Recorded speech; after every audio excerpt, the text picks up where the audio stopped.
Magandang hapon mga kabrothers at welcome to my vlog.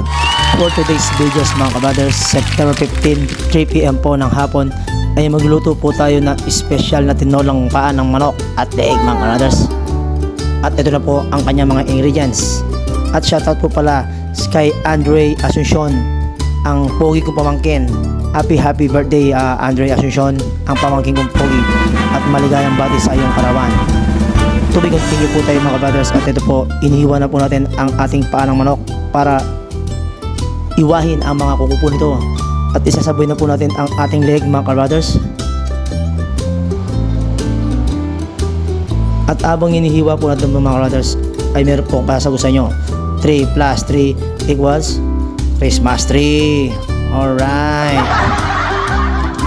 at ngayon mga brothers, igigisa na po natin ang ating luya, bawang,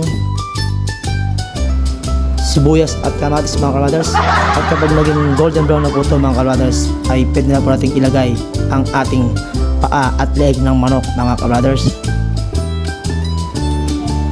Imeyos muna. Yan na po mga kabrothers, ilalagay na po natin ang ating paa ng manok. At ito'y imekos para yung mga ingredients po ay mahalo ng mabuti. Yan mga kabrothers. At takpan po natin ito hanggang ito ay maluto sa kanyang gisa mga kabrothers. At isusunod na rin po natin ang ating mga leeg. Yan mga kabrothers, pagkatapos natin na igisa ay nilagyan po natin ng paminta at imekos ulit mga kabrothers. Lagyan po ng 4 na basong tubig.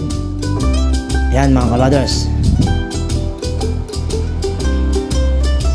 Ayun na po, nagmagic po siya mga kabrothers at kumukulo na po ang ating tinolang manok na special Kapampangan version. Basta Kapampangan, may yaman, galantakan mga kabrothers. At isusunod na po natin ang ating papaya na ilalagay natin sa ating tinolang manok mga kabrothers. At abang kumukulo yun mga kabrothers, ay meron po akong kasasagot sa inyo, 1 plus 1 equals. At ayan na po mga kabrothers, ilalagay na rin po natin ang ating chicken cubes para lalong lumalamnam at sumarap ang ating tinolang manok Kapampangan version.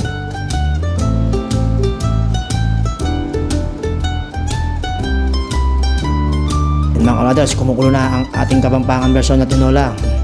Yaman na ken sakin mga kabrothers.